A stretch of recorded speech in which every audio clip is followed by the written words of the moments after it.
कुछ नहीं चलो, सुने थे, कुछ भी बोल देती है। हम तो सुने भी नहीं है, सही हाँ बोल रही है। हम जानते हैं सीमा ऐसा नहीं बोल सकती बात है तो जानते हैं तो हम नहीं बोल सकते, ऐसे बोल सकती है तो रितिका है।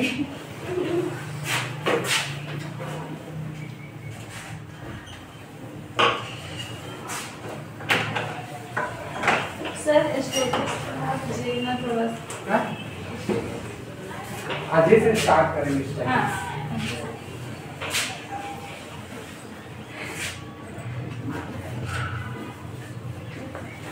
पहले कॉम्प्लेक्स एनालिसिस का जो टॉपिक बचा हुआ है उसको देखेंगे, ठीक है। इससे रिलेटेड हम क्वेश्चंस आपको रात में सेंड कर देंगे, वहाँ से आप बना लीजिएगा, ठीक है। पिछला दिन हम लोगों ने क्या सीख लिया था, एग्जैक्ट डिफरेंशियल मेथड, है ना। हाँ। उसके थ्रू हम लोग निकालना चाह रहे थे। आज हम लोग एनालिटिक फंक्शंस को निकालना सीखेंगे। देखो इधर क्वेश्चन नहीं बना, ठीक है, हम बता देते हैं, पहले इसको देखो। एनालिटिक फंक्शंस हम लोग निकालना चाह रहे हैं by using inlet functions method, ठीक है। देखो हम यहाँ पर यूज करेंगे कौन, फंक्शन मेथड, इसका यूज करने वाले हैं एनालिटिक फंक्शंस निकालने के लिए। देखो कैसे करेंगे वो थोड़ा समझो।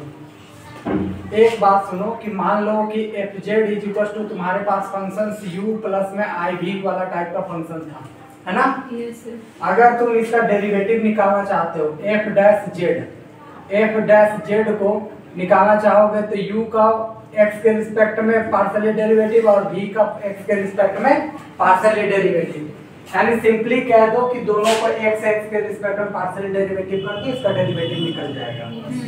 अब मान लेते हैं ये तो एक टर्म हुआ, हम कोची-रायमन इक्वेशंस का यूज करते हुए इसको हम लोग चार टाइप के टर्म में कन्वर्ट करेंगे। देखो कैसे, हम लोग ये जानते हैं कि ux बराबर वी वाई होता है और दूसरा हो हमारे पास वी एक्स बराबर माइनस ऑफ यू वाई होता है। क्या इतनी बातें ठीक है? yes, अब उसी को मिला करके हम यहाँ से चेंज करेंगे। तो मान लो ये तुम्हारा पहला हो गया, दूसरा के लिए देखो, दूसरा के लिए अगर ux को एडिटिव रहने दो, ux को क्या रहने दे रहे हैं, एडिटिव। वी एक्स को चेंज करेंगे u के टर्म में, यहाँ आ जाएगा minus i of u y. कोई दिक्कत वाली बात? तो एक तो हमारा ये बना, चलो ये हो गया दूसरा। अब इस बार हम क्या कर रहे हैं, ux को चेंज करते हैं, ux को चेंज कर दिए वी वाई में और इसको अभी एडिटिव रहने देते हैं। कोई दिक्कत वाली बात? ये बन गया तीसरा। अब हम दोनों को चेंज कर रहे हैं, ये तो हमारा चेंज हो गया वी वाई में और इसको भी चेंज करेंगे, जैसे ux को चेंज कर दिए वी वाई में, अब vx को भी चेंज कर देते हैं किसमें, uy में, तो माइनस ऑफ uy ये हमारा बन गया। तो ये चार तरीके के इक्वेशन यूज कर सकते हो आप अगर इसका डेरिवेटिव निकालना चाह रहे हो। पहला केस में क्या, u और v का x के रिस्पेक्ट में पार्शियल डेरिवेटिव, यहाँ u का और यहाँ u का दोनों है, बट x के और यहाँ y के रिस्पेक्ट में, यहाँ y के रिस्पेक्ट में, यहाँ y के रिस्पेक्ट में, दोनों जगह v है। यहाँ कुछ हम लोग मिस्टेक कर रहे हैं, नहीं सॉरी, यहाँ vx होना चाहिए, यहाँ u को बस चेंज किए थे ना और v वाले पॉजिटिव छोड़ दिए थे, और बाकी यहाँ पर u को चेंज कर दिए v के टर्म में और इसको भी चेंज कर दिए u के टर्म में। तो कुल मिलाकर के ux means partial derivative with respect to x, vx means partial derivative with respect to x। इतना बात तो समझ गए हैं? तो ये चार तरीके से हम डेरिवेटिव निकाल सकते हैं किसी भी z वाले फंक्शंस का।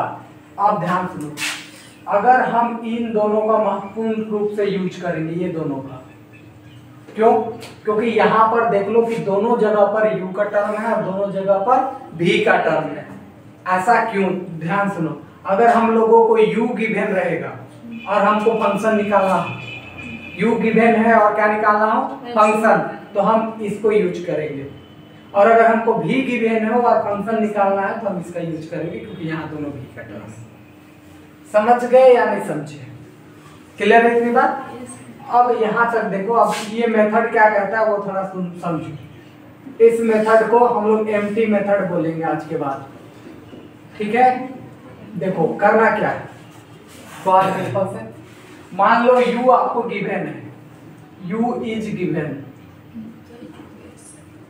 मान लो ये ऐसा दिया है u x y is given.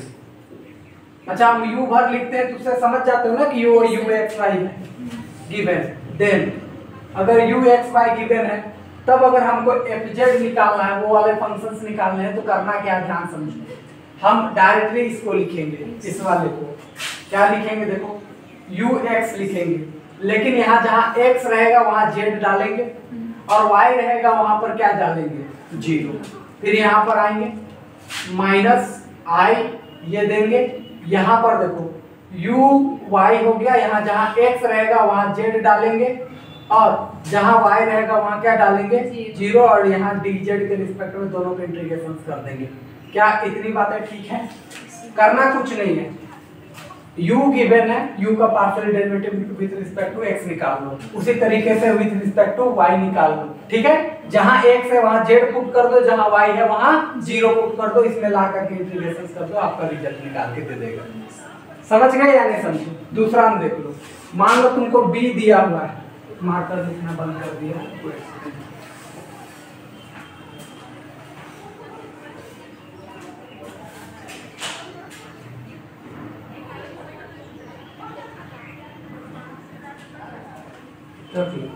मान लो तुमको v is given, v x y is given, then इंक भी नहीं मिल रहा है और इंक उस दिन लाया हुआ था ना, हाँ कहाँ रखा है, सिर्फ शायद वहाँ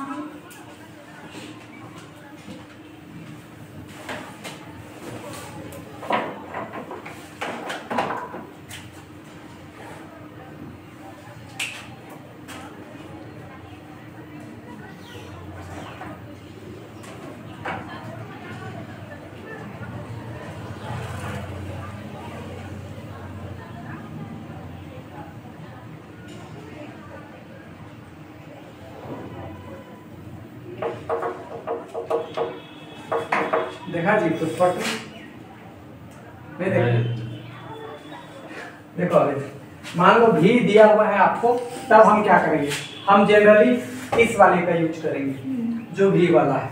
कैसे, देखो एफ जेड निकालने के लिए हम सीधा सीधी ऐसा करेंगे, यहाँ पर देखो v एडिटिव है कि v का partial derivative with respect to y, v का partial derivative with respect to x, लेकिन ध्यान रहेगा कि जहां जहां x है वहां z पुट करेंगे, जहां जहां y है वहां क्या पुट करेंगे, 0, और यहाँ पर सीधा सीधी लगा देंगे dz प्लस i, तो i रहेगा, ये वाले को लिखेंगे, तो जहां जहां पर हमारा x दिखेगा वहां z, और जहां जहां y दिखेगा वहां 0, और इसका इंटीग्रेशन कर देंगे, हमारा रिजल्ट दे देंगे। हाँ यहाँ y कहाँ भी y, हाँ भी y, ठीक है। अब ठीक है क्या, नोट डाउन कर लो यहाँ पे।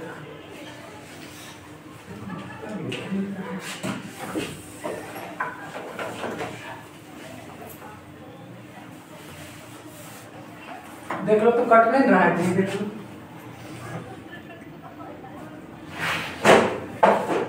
नहीं उतना वही लास्ट है।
हो गया क्या? देखो क्वेश्चन करवाते हैं।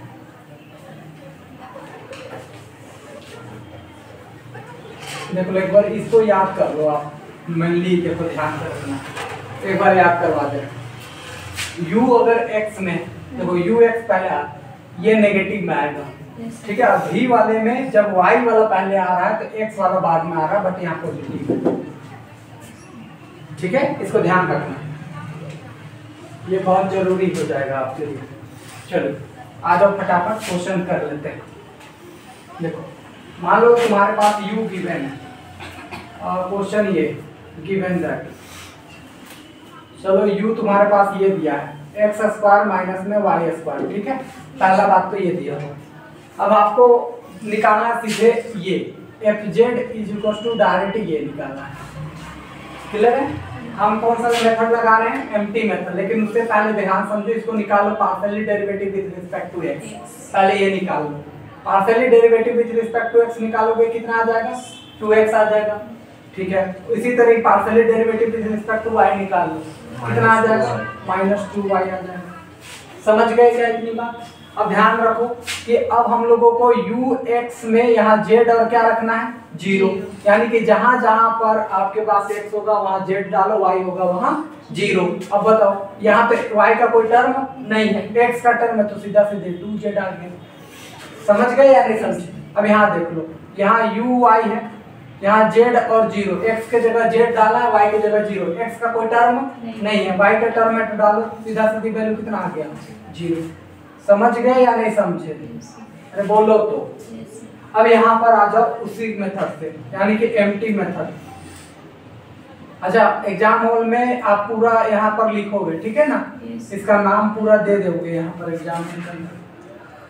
देख लो fz is equal to u दिया है तो u वाला फॉर्मूला लगाते हैं, पहला ux z0 dz minus i uy z0 और dz। कोई दिक्कत वाली बात? यहाँ आ जाओ फटाफट। ux की वैल्यू बताओ, किसकी वैल्यू? 2z dz माइनस में i, यहाँ बताओ z0 ना, है ना, कहाँ गया? ठीक है। इन दिस केस देख लो, यहाँ से 2, यहाँ से देखोगे तो क्या आ जाएगा? z स्क्वायर बाई 2, 2 से 2 कैंसल, एंड प्लस में क्या आ गया? c। तो fz यहाँ देख लो कटेगा नीचे, fz इज इक्वल टू आ गया z स्क्वायर प्लस में क्या? समझ गए या नहीं समझे? इस तरीके से आपको बनानी है क्वेश्चन को, क्लियर? अभी और भी क्वेश्चन लेकर टास्क बता दो।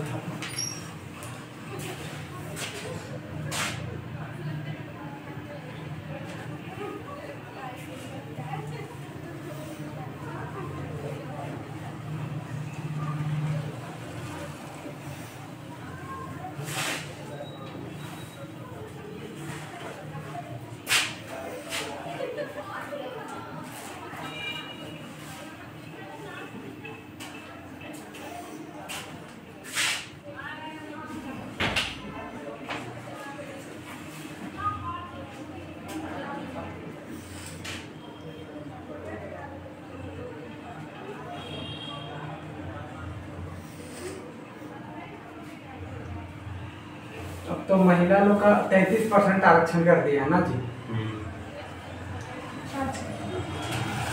जॉब वैकेंसी वगैरह हर एक चीज है।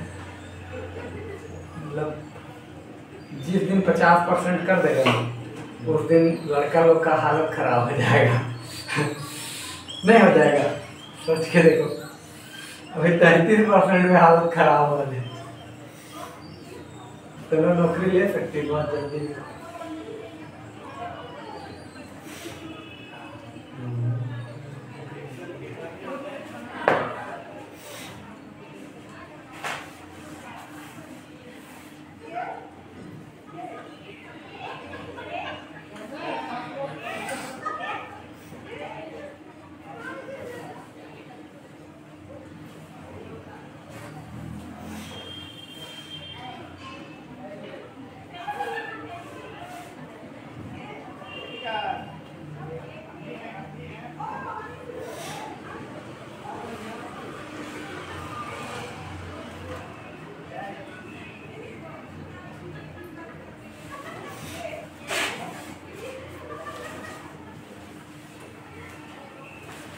कहाँ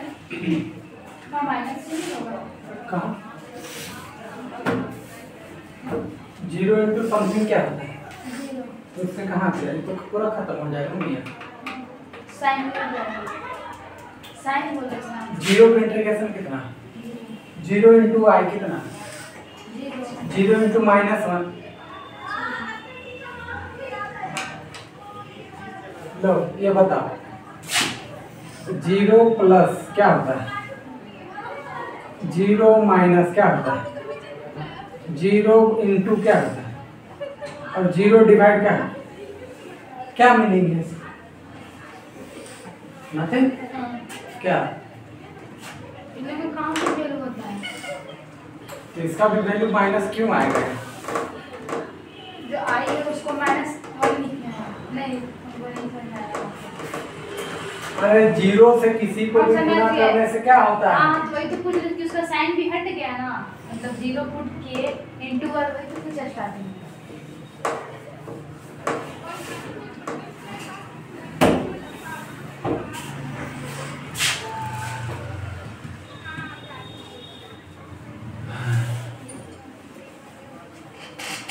देखो एक क्वेश्चन और ले रहे।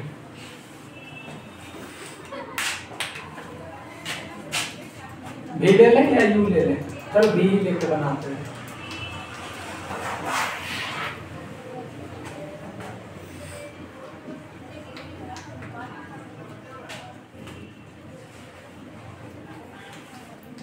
ये एक फंक्शन से लेकर के हम काम कर रहे हैं, ठीक है? समझ गए क्या? चलो कुछ और भी कर लेते हैं, अच्छा लगेगा। ये भी कर लेते हैं या कुछ और कर लेते हैं। चलो थोड़ा बड़ा ले लेते हैं, थोड़ा एक बार समझने के लिए कि आप ठीक ठाक इस चीज़ों को समझ के चलो। 4x² प्लस में 4y² प्लस में 2x प्लस में 3y एंड प्लस में 6, इतना बड़ा लेके चल रहा है। इस बार घबराओ ना। देखो हम लोगों को तो प्रोसेसिंग पे चलना है। चलो आज अपना पहले v का निकालो, partial derivative with respect to x निकालो। कैसे निकालोगे? 3x², ये तो 0 हो गया, यहाँ पकड़ो 3 यानी कुल मिलाकर के 6xy आ जाएगा। यहाँ पकड़ो 3y² आ जाएगा, यहाँ पकड़ो 8x आ जाएगा, यहाँ पकड़ो 0, मतलब ये खत्म हो गया, समझ लो। यहाँ पकड़ो कितना आ जाएगा 2, और इसका तो खैर 0 उधर हो गया।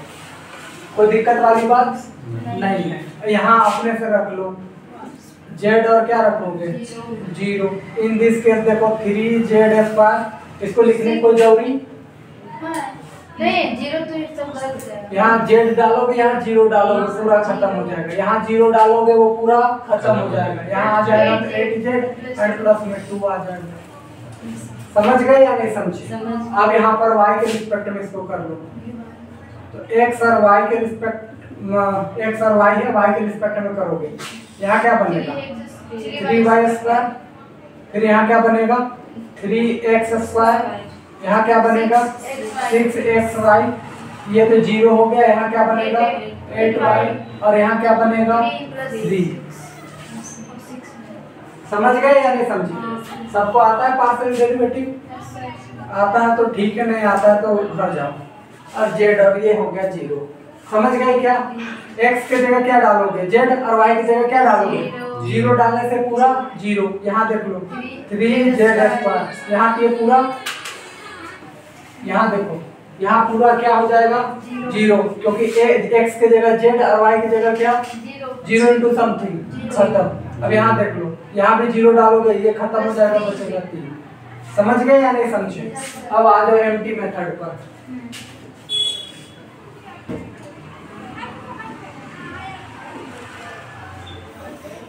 देखो हम लोग यहाँ लिखेंगे fz इक्वल टू v का टर्म चल रहा है ना, किसका टर्म चल रहा है? तो vy यहाँ पर आ जाएगा z0 और dz, प्लस में i आ जाएगा, और यहाँ से आ जाएगा vx, यहाँ पर आ जाएगा z0। समझ गए या नहीं समझे? ये वाला पहले आएगा और ये वाला बाद में आएगा। देख लो कट लेगा, देख लेना। अब यहाँ से देखो इसकी वैल्यू देखो कितना आया हुआ है 3z² प्लस में 3, कोई दिक्कत वाली बात? dz प्लस में आयोटा, इसकी वैल्यू बताओ कितना आया हो? 3z² प्लस में 8z प्लस में 2। इतनी बातें ठीक है? अब ध्यान समझो, 3 तो बाहर निकाल सकते हैं ना? अरे बोलो तो z का बोलो, z² का z³ बाई 3 प्लस 3z नहीं z³ बाई सीधा सीधी 3 और यहाँ से सीधा सीधी आ जाएगा z। कोई दिक्कत वाली बात? अब प्लस आयोटा, तो आयोटा इसका कर लो, 3z² बाई 3 प्लस में 8z² बाई 2 प्लस में 2z। ठीक है इतनी बात?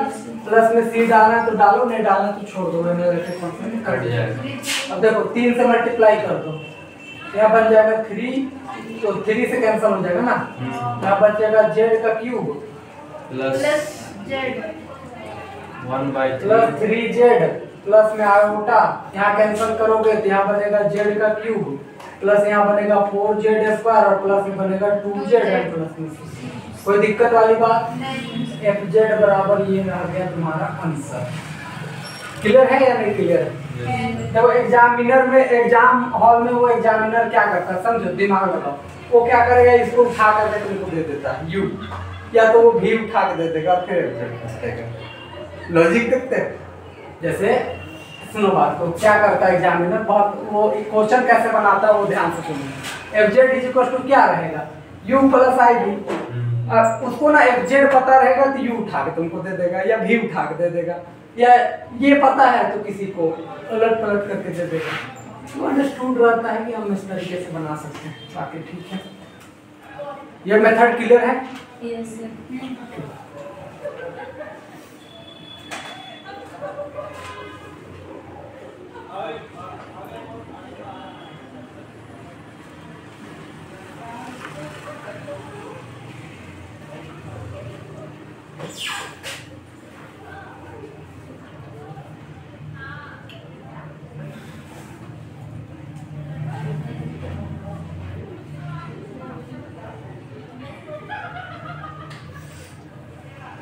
योजना में भी तो अब कंडीशन लेके आ गया सर।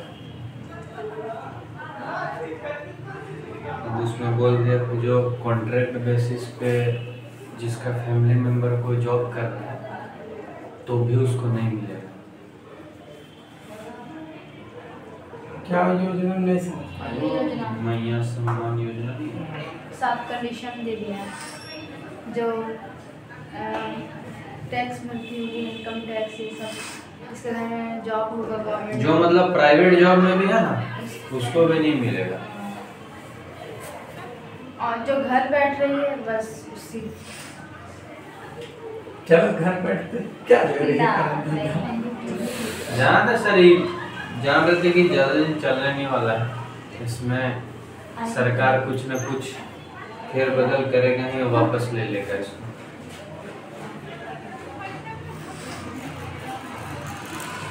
चुनावी तिगड़म है सब चुनाव, और वही यही चीज उसको चुनाव जिताया। अब ये जिताया, बिजली बिल माफ वाला जिताया। 2 यूनिट हम लोग का 6000 बच गया था। माफ करने और फ्री करने से ना सर स्टेट पे बहुत ज्यादा बोझ आ जाता है। केंद्र का पास तो वो तो लिमिटेड फंड ही देगा ना आपको। अब आप बोलिएगा कि हमको जो फंड मिला था वो हम पब्लिक में बांट दिए, फ्री कर दिए, और उसके बाद आप फंड मांगने जाइएगा तो आपको थोड़ी देगा। और उसके बाद में भी केंद्र का तो सरकार अलग है, दूसरा पार्टी का है, इसको झारखंड को फंड मिलेगा भी नहीं। इसीलिए देख रहा है कि हमको इसी से पूरा स्टेट भी चलाना है, तो हमको तो पैसा लग जाएगा, इसमें पूरा घुस जाएगा पैसा, तो हम करेंगे कैसे? बाकी चीज कहाँ पे करेंगे? जो हमको इलेक्शन में पैसा दिया है, जितना बिजनेसमैन और कॉन्ट्रैक्टर लोग, वो लोग को काम कहाँ से देंगे अगर सब पैसा हम इधर बजट में घुसा देंगे?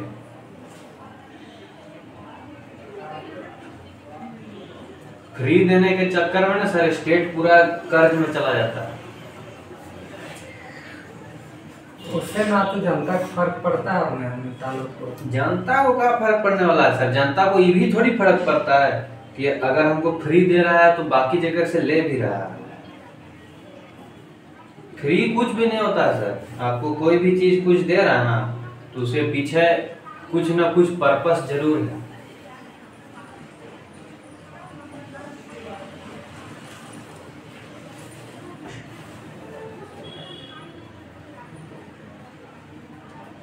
देखो इन फ्यूचर जो चीज़ें जो रहती हैं, जैसे मान लो कोई दान करता है, सपोज दैट, तो जिसको दान किया जाता है उसके लिए तो वो फ्री ही रहा, लेकिन जो दान कर रहा है उसका एक पर्पस ये रहता है कि चलो उसके संदर्भ में जो अपना खुशी है या जो भी चीज़ उसे उसको वैल्यूज मिल रही है उसके वजह से वो कर पाता है। बहुत लोग चीज़ों को कितना कोई सा है सर जो कोई निस्वार्थ भाव से दान करता है या कुछ करता है, उसको तो पब्लिसिटी भी करना है, नेम फेम भी कमाना है, क्रेडिट लेना है, तो उस चक्कर में भी वो करता है कि थोड़ा सा मेरा नेम फेम हो जाएगा। कर लिए क्या? सीक्रेट डोनेशन करता कितना लोग है सर? बहुत कम लोग करते हैं।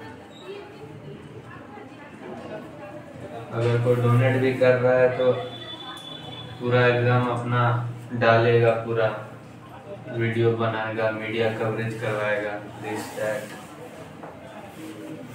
ठीक है, हो गया। देखो तो नहीं कटा। नहीं सर, ठीक है, तो इस चैप्टर को यहीं समाप्त करते हैं। खत्म हो गया। हाँ, अब रहा कुछ क्वेश्चन इस चैप्टर को। कौन सा चैप्टर था? ये प्रभु, वो चैप्टर खत्म हो गया, कौन सा चैप्टर था? हाइट चला गए थे हम लोग। लिखेंगे इसे ठीक है। ये चैप्टर 2 चल रहा था एनालिटिक फंक्शंस के ऊपर। ठीक, तो मतलब हम लोग का मोटा मोटी 2 यूनिट लगभग लपटा गया है। बस बात रहा अब इस पर हम आपको क्वेश्चन भेजेंगे रात में, उस क्वेश्चंस को ट्राई करिएगा, जो नहीं बनेगा तो एक दिन पूरा डिस्कस कर हाँ लेंगे। सर, क्वेश्चन ये वो क्वेश्चन दी है, बहुत बोल देती है। पहले भी दिए ना, उससे बोल रहे हैं। पहले कहाँ दिए? दिए हैं ना, बोलो डिस्कस कर तो रहे जो हार्मोनिक फंक्शन निकालने का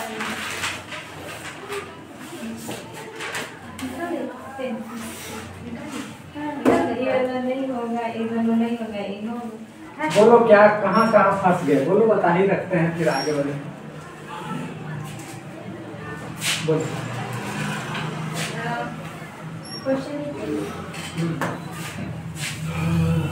u दिया हुआ है, u into x plus y, नहीं एक्स कॉमा वाई। तुम पढ़ने पहले जानती है, पहले देखो, बड़ा बढ़िया। u is equal to u नहीं, u इज इक्वल टू नहीं, u bracket x comma y. अरे बात एक ही है, शुरू से समझा रहे हैं तुम लोग को। ठीक है, सुनो, मान लो मेरा नाम 3-4 वर्ड से बना हुआ है, ठीक, उसको बार बार लिखना लेंदी हो रहा है, ठीक, हम शॉर्ट नेम में वो दे देते हैं, खत्म बात। वही ये बहुत लंबा चौड़ा लगेगा तो हम इसको यू डिनोट करते हैं, ये अंडरस्टूड रखो, उसके अंदर एक और वाई का फंक्शन। जी बोला, चलो बोलो। इज इक्वल टू x का पावर 4 माइनस 6x² y²। बस यही है, हाँ, भी निकालना है, भी निकालना है। पहले देख, चेक करो कि हार्मोनिक कंजुगेट दे रहा है या नहीं दे रहा है। देखो पहले del u by del x करो, कितना आ जाएगा? 4x का क्यूब माइनस कितना आ जाएगा? 6, यानी कि यहाँ पर आ जाएगा 12xy का स्क्वायर। सर ये नहीं सर, क्वेश्चन दूसरा है। अपोजिट हो गया, बस 6 आगे है और x की जगह y है, बस अब कुछ नहीं। और ये वाला बोल रही है, भी दिया हुआ है, यू निकालना है इसमें, इसका भी नहीं है। चलो बोलो बोलो बोलो बोलो। 6x² y² माइनस y का पावर 4। हाँ नहीं दिया हुआ है, हाँ चलो करो। v का x के रिस्पेक्ट में हाँ, कितना आ जाएगा? 12xy², यही ना आएगा, तो 0 हो जाएगा। Yes sir. फिर एक बार और कर लो, कितना आ जाएगा बताओ? 12y²। 12y²। क्लियर है इतनी बात? अब इसी तरीके से v को y के रिस्पेक्ट में कर लो, यहाँ से कितना आ जाएगा? 12x² y आ जाएगा। यहाँ करोगे तो कितना आ जाएगा? -4 y³ y का क्यूब आ जाएगा। ठीक है। फिर दूसरे del v by del 2y यही ना आएगा। हाँ यहाँ से आ जाएगा 12x², कोई दिक्कत वाली बात? नहीं, और यहाँ से कितना आ जाएगा 12y²। 12y²। क्लियर है इतनी बात? Yes sir. इन दोनों को जोड़ो, del 2u del 2v by del x2 del 2v by del y2 is equal to 12y² जोड़ना माइनस 12y²। ये और ये क्या हो गया? कितना आ गया आपके पास? 12x²। क्या ये जीरो दिया? नहीं दिया, तो क्या ये हार्मोनिक कंजुगेट देगा? नहीं देगा। और आपको हमने बताया था 3 रिजल्ट याद करो कि अगर याद करो 3 result fz u plus iv ये वाला रिजल्ट है ना कि fz अगर एनालिटिक है तो u और v हार्मोनिक होगा। बताए थे कि नहीं बताए थे? अगर ये एनालिटिक है तो u और v भी हार्मोनिक होगा, लेकिन अगर u और v हार्मोनिक नहीं हुआ तो ये एनालिटिक कभी भी नहीं होगा। एनालिटिक नहीं होगा कभी भी एनालिटिक फंक्शन आपको नहीं देगा। फिर निकालने की आगे कोई जरूरी नहीं है, तो सीधा सीधी यहाँ लिखेंगे कि v is not a harmonic function. समझ गए या नहीं समझे? समझे। So we cannot define ux। समझ गए या नहीं समझे? बस इतना करना था, क्या करना है? और एगो और फंसाने के लिए ही आपको दिए थे कि आप क्या सोच पाते हैं क्वांटिटी। एक और है बस। v इक्वल टू रुको पहले इसको तो छापो, हो गया ना? बोलो क्या है? v equal to sin x cos hyperbolic y बोलो v is equal to cos x sin h y। Hyperbolic y बोलो। Yes sir. हाइपरबोलिक। ठीक। हाँ आप ग्रेजुएशन में हो, बच्चा वाली हरकत मत किया करो, धुना जाएगी बढ़िया से। इधर देखो भी दिया हुआ है, ये हमको क्या निकालना है? वही निकालना है। यू नहीं, वही कौन? हाँ u निकालना है। वो जो आ रहे हैं वही है, इसका क्या मतलब है? देखो भी हमें दिया हुआ है, यू निकालना है। Yes, sir. क्लियर है इतनी बात? हाँ तो हम सबसे पहले u के लिए लिख लेते हैं। देखो u के लिए लिखेंगे तो del u upon del x dx plus del u upon del y dy। कोई दिक्कत? टोटल डेरिवेटिव लिख दिए। इसको u में है तो v में कन्वर्ट करो क्योंकि v दिया हुआ है। Yes sir. v में कन्वर्ट करोगे तो ये कैसा बनेगा? डेल v अपॉन में डेल y और ये dx। समझ गए क्या? और दूसरा जब आप इसको कन्वर्ट करोगे तो ये माइनस में कन्वर्ट हो जाएगा। Del v upon del x और ये dy। dy। हाँ ठीक है? अब partially derivative with respect to y करो। हाँ y के रिस्पेक्ट में जब पार्शियली डेरिवेटिव करोगे तो x तो कांस्टेंट होगा, हाँ। ये जैसा का वैसा ही रहेगा। उसका sin का sin- डेरिवेटिव करोगे तो cos हाइपरबोलिक ऑफ y हो जाएगा। समझ गए या नहीं समझे? माइनस तो माइनस, अब x के रिस्पेक्ट में करना है तो ये वाला तो पूरा रह गया कांस्टेंट। हाँ। cos का करोगे तो माइनस माइनस sin sin। आएगा, तो माइनस माइनस क्या हो गया? Plus plus sin x into sin hyperbolic hyperbolic y। y। क्या इतनी बात समझ में आया सबको? आया।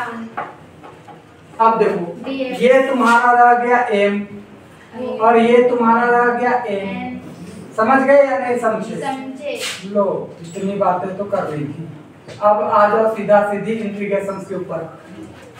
हमें निकालना है बाय एग्जैक्ट डिफरेंशियल मेथड।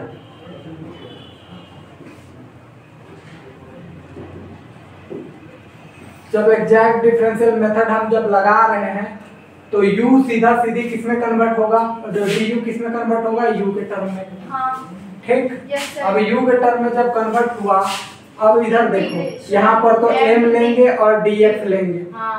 जहाँ पर y कांस्टेंट। y को हम क्या ट्रीट करेंगे? जब कांस्टेंट प्लस यहाँ पर किसको लेंगे? n dy। n by dy को। यहाँ पर लिखेंगे नो टर्म्स x का टर्म नहीं होना चाहिए। No terms of x। यही ना लेंगे। Yes sir. देखो इधर m की जगह कितना है, देख लो ये देखो cos x cos x into cos cos hyperbolic y dx, कोई दिक्कत? No sir. प्लस यहाँ देखो वो टर्म लेना है जहाँ पर x का टर्म इन्वॉल्व ना हो, तो यहाँ तो देख लो इन दोनों में x का टर्म तो इन्वॉल्व है, इनटू में है तो x का टर्म एक ही ना हुआ, यस सर। तो यहाँ पर कुछ नहीं आएगा, सीधा सीधी क्या आ जाएगा जी। समझ गए या नहीं समझे?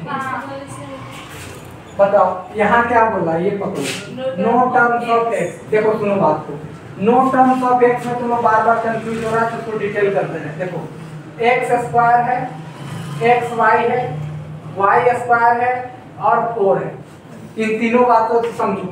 ये एकला एक टर्म है, ये दूसरा टर्म, ये तीसरा टर्म और ये चौथा टर्म।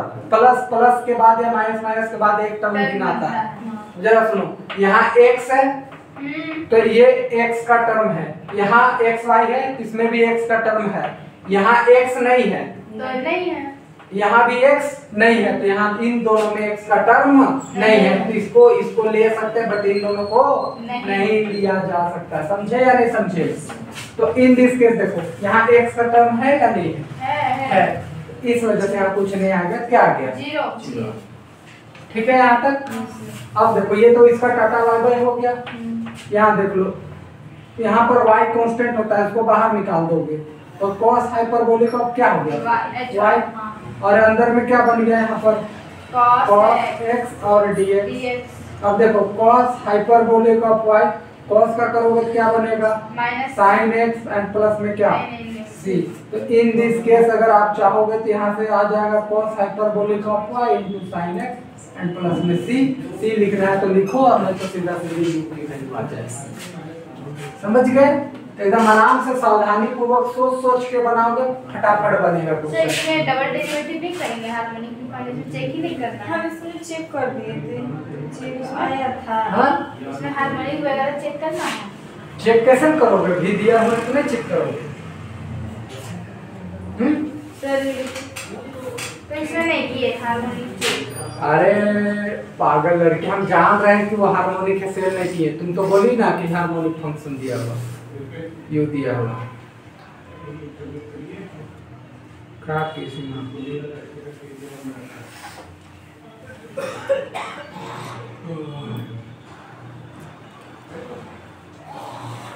यहाँ नोट x है पर रुको एक जीरो सेकंड, होना चाहिए पर ठीक तो की हो गया। और यहाँ नहीं नंबर ये यहाँ नहीं लेना था। तो वो सबसे पहले तो आप u या v जो भी दिया रहेगा उसको पहले आप चेक करोगे, विदाउट चेक किए हुए आप कैसे आगे बढ़ोगे?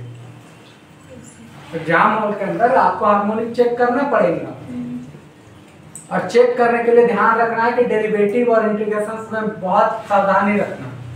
ये नहीं कि आप फंसे पड़े हो उसी में, डेरिवेटिव में करने नहीं जान रहे, बड़ी दिक्कत है।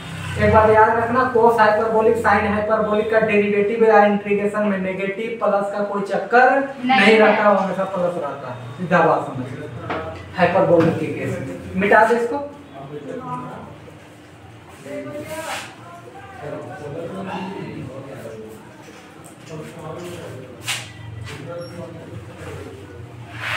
इसके साथ इस चैप्टर को करते हैं टाटा बाय बाय। और स्टैटिक्स शुरू बात ये रहेगा कि आपको फिर मतलब होमवर्क से क्वेश्चन बना लीजिएगा थोड़ा।